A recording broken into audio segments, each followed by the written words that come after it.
তো বন্ধুরা, আজকে আমি আপনাদেরকে দেখাবো মোটরসাইকেলের যে হ্যান্ডেল মিরর, যে নিচে হ্যান্ডেলের সাইডে যে মিরর লাগানো হয়, ওই মিরর আনবক্সিং করে দেখাবো।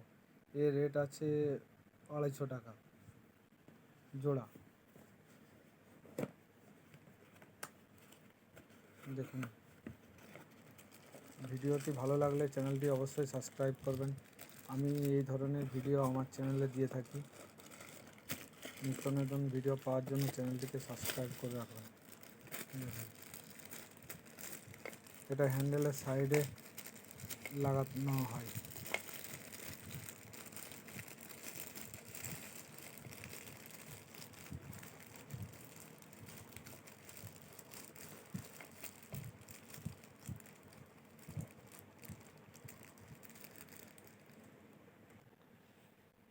দেখুন, এইভাবে লাগানো থাকে। তো দেখা হচ্ছে পরবর্তী ভিডিওতে। ভিডিওটি শেষ পর্যন্ত দেখার জন্য অসংখ্য ধন্যবাদ।